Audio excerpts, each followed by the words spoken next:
Imagine a world teetering on the edge of the familiar, a place where the fabric of the everyday begins to unravel, revealing glimpses of the extraordinary lurking beneath. You're about to embark on a journey into the enigmatic, where the peculiar and the perplexing intertwine, where every tale twists the mind and tugs at the spirit. It's a descent into the strange, the mysterious, and the unexplained. This is When Reality Frays. New episodes are published every Monday and Thursday, and When Reality Frays is available everywhere fine podcasts are found. Before we move on, please hit that follow or subscribe button and turn on all reminders so you're alerted when new episodes are released. Today's episode contains one story entitled 30 Seconds. It's a cautionary tale of the perils of combining biology and technology. Now, let's get to the story. The accident was cataclysmic, a brutal collision that destroyed Daniel Harper's life. It was 5:17 a.m. and Daniel, a 34-year-old salesman, was on his way to an early breakfast meeting with a client. He was getting other work done while driving, his phone pressed to his ear as he gave instructions to his annoyed assistant, who was distinctly unhappy about the hour. While he could hear her irritation, he ignored it. Taking his eyes off the road, he leaned over to dig through his open briefcase for a contract he wanted her to summarize. Finding it, he looked back at the road in time to see the looming grill of a semi-truck. There was a fraction of an instant in which he noted its driver slumped behind the wheel. Asleep, perhaps, or maybe even a heart attack or stroke had claimed him. But the why didn't matter. The impact itself was apocalyptic. Metal screamed as it disintegrated from the force of the crash. Glass exploded in a glittering spray, and Daniel's world collapsed into a void. His body slammed against the dashboard, then he was ejected and sent tumbling like a rag doll across the asphalt. His spine snapped at the cervical vertebrae, severing his brain's connection to everything below his neck.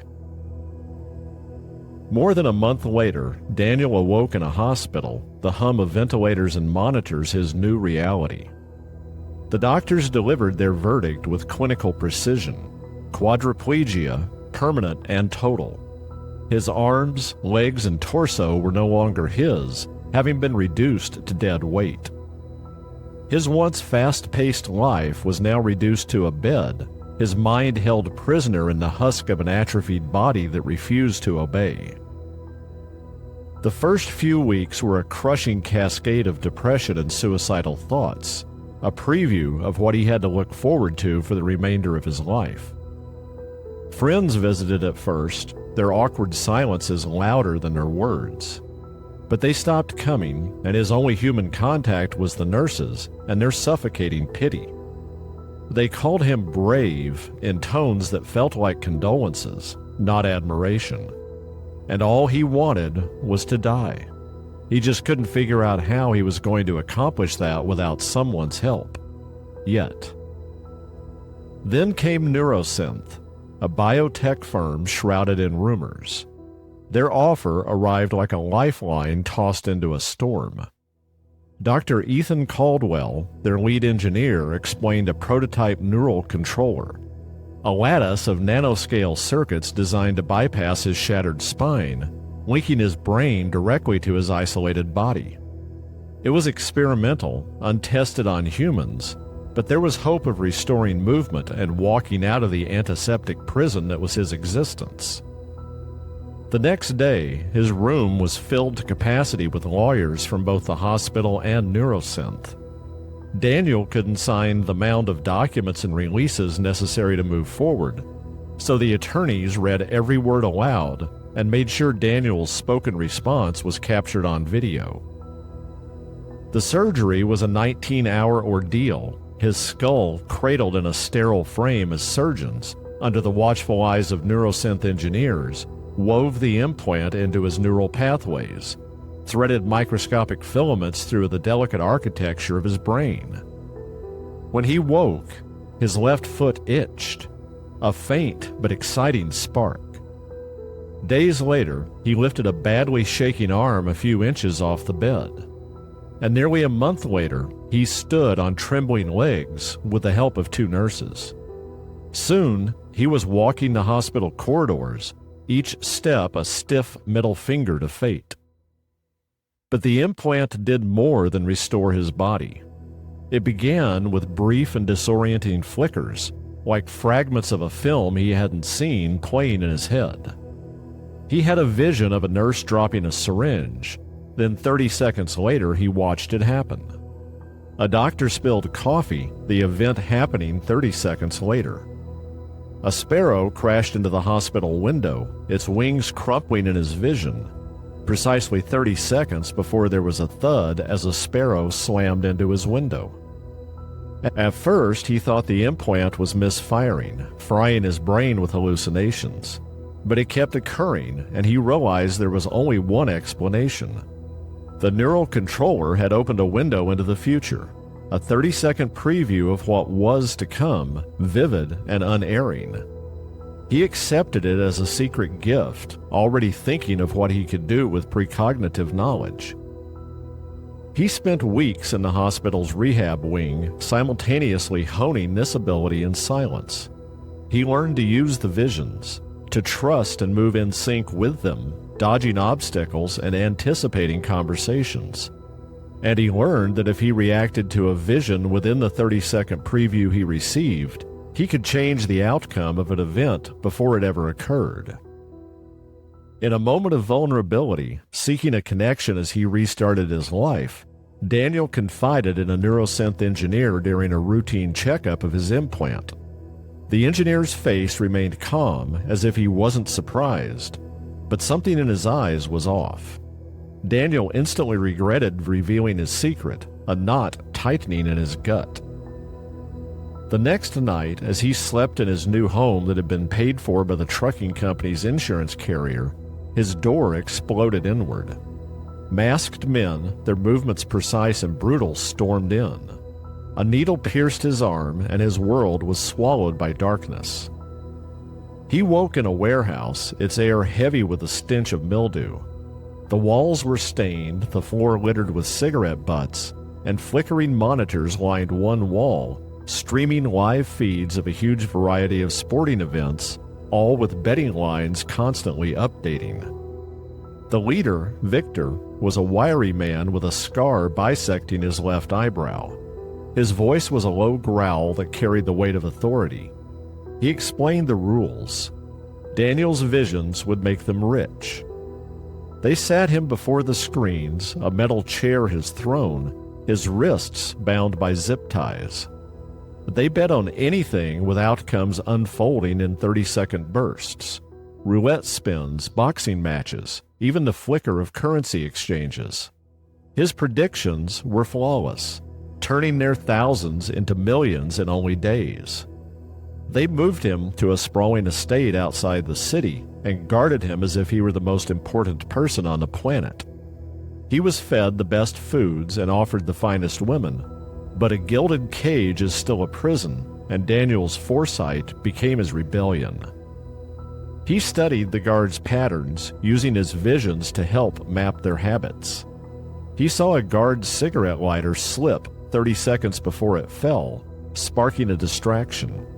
He saw a door left ajar before a guard forgot to lock it. He saw a delivery truck's arrival before its horn blared. Each vision was a piece of a puzzle, and Daniel assembled it with meticulous care. One night, as a guard fumbled with his lighter, Daniel took off.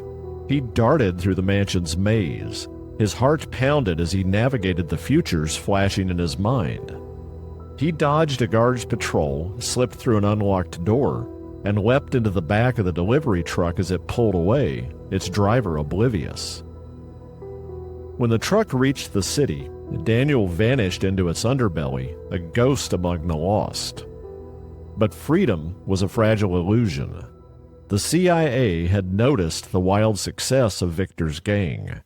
They weren't concerned with how much money he had made. They were intrigued by the apparently infallible source of information that was being used to get it. It didn't take them long to learn about Daniel, which led them to neurosynth and the engineer who Daniel had told about his ability to see the future. The CIA had been conducting neural experiments for years, but they had all been gruesome failures. Test subjects were left either catatonic or dead. But here was Daniel, a proof of concept that would revolutionize how the CIA operated. He was their unicorn. They ambushed him in a rundown motel in Nevada, its neon sign buzzing faintly. 15 separate teams in black SUVs rolled in, their arrivals carefully timed to be 2 seconds apart. This flooded Daniel's brain with more visions than he could react to, and they managed to take him without any incident. He awoke in a covert facility, a fortress buried beneath a Nevada desert mountain. The facility was a labyrinth of concrete corridors, its walls lined with cameras and patrolled by soldiers with blank faces and hooded eyes. His handlers, men in crisp suits with cold voices, called him Asset. They forced Daniel to use his visions to guide operatives through hostile cities and foresee ambushes.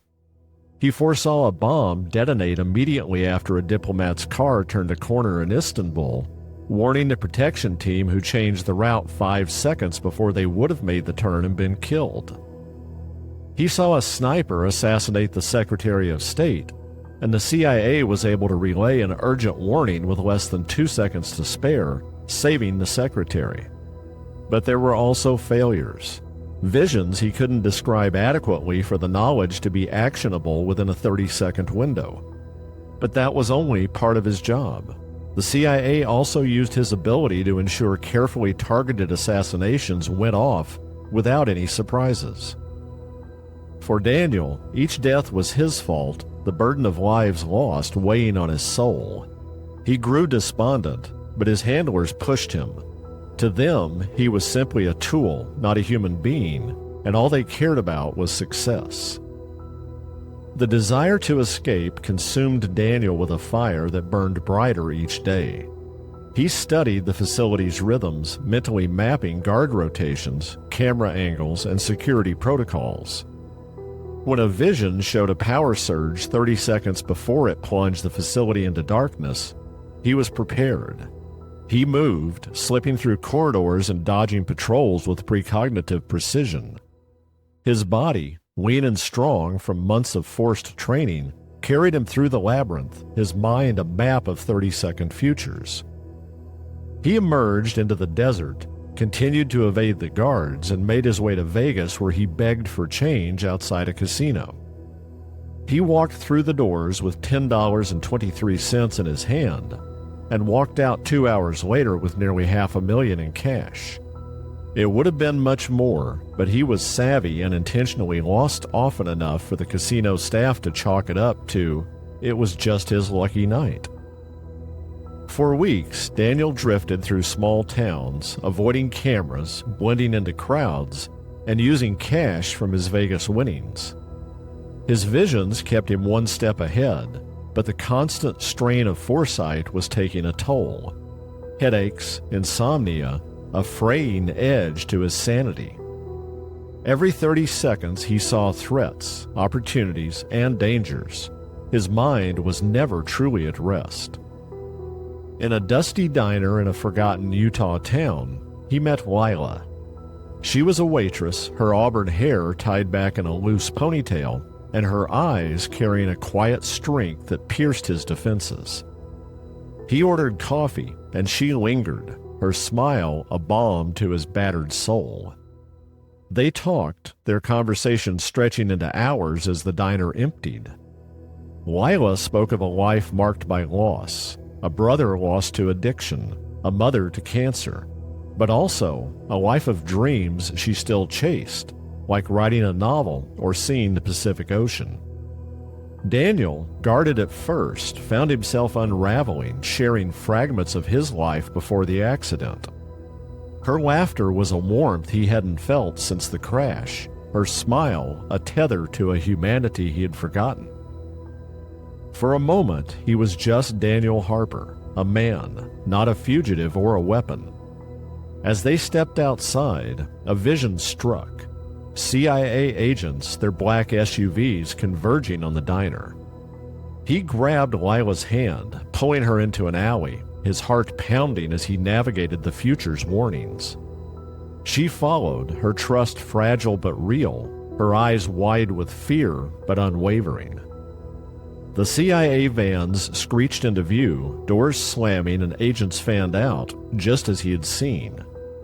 Daniel and Lila ran, hand in hand, guided by Daniel's visions.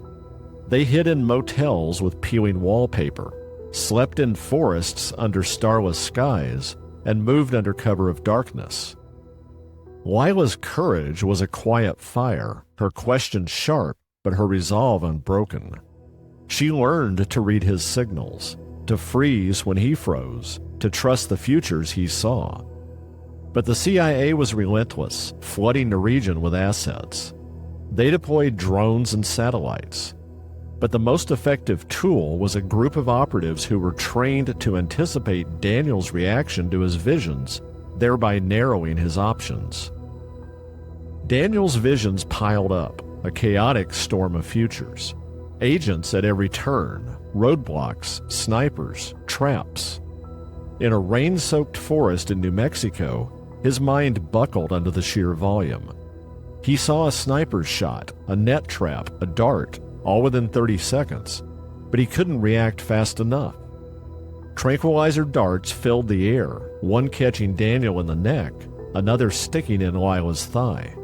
They collapsed on the wet forest floor. He awoke in a new facility. Lila was held in a separate cell, her life the chain that bound him. His handlers, now led by a man named Colonel Gaines, threatened him with her safety. Their control was absolute. They forced him to resume working for them, and rage built inside Daniel. It was a molten core, fueled by betrayal and helplessness, and the blood on his hands. Lives had been saved, but many more had been ended, all because of his gift. Every day, Daniel asked to see Lila, even though he saw the answer to the question before it was asked. Weeks passed, the rage building within Daniel threatening to boil over. Then, a guard who enjoyed mocking him told him he didn't need to worry about Lila, and that he'd take good care of her. He leered as he said that, dispelling any doubts of what he really meant. Daniel snapped. He felt his consciousness suddenly expand, a dark tide surging beyond his own body. He slipped into the guard's mind, a sensation like diving into a cold, murky sea, and willed the man to unlock the door. The guard obeyed, his eyes terrified. "Kill yourself," Daniel thought, his eyes boring into the guard. With absolutely no hesitation, the guard drew his pistol, pressed it to his own temple, and splattered his brains across a concrete wall. The power was intoxicating, a current of absolute control. Daniel drew a breath, paused, then unleashed his will. Guards turned on each other. Pistols barked, knives flashed, blood pooled on the concrete, and bodies slumped in corridors. He strolled through the carnage, his mind a storm of rage and purpose, the implant in his skull humming as if alive. He found Lila's cell. Her face was pale, and her eyes were wide with fear. He freed her, expecting her to run to him, but she snatched a knife from a dead guard and charged him. Her face was twisted with a mindless fury as he grappled with her, his heart shattering as he realized the truth. His command hadn't been precise. The neural controller, amplifying his will, had broadcast his order to kill beyond the guards, beyond the facility, to every mind it could reach. Lila's attack wasn't her choice. It was his. A rampaging guard shot Lila. Daniel screamed and released his full fury on the man who, without a moment's hesitation, stuck his pistol in his mouth and pulled the trigger. Daniel dropped to the floor and held Lila in his arms. When she exhaled her last breath, he gently lifted her into his arms and began making his way toward an exit. But something drew his attention. He paused at a room with a wall lined with TVs tuned to different news networks. The screens were filled with chaos. Feeds from every corner of the globe showed a world unraveling. In London, commuters tore into each other on the tube. In Mumbai, markets became slaughterhouses, vendors and shoppers alike wielding knives and pipes. In New York, massive crowds swirled in a frenzied rage. In rural towns, families turned on each other, their homes burning under starlit skies. The command, his command, had gone global. It was a psychic contagion amplified by the implant.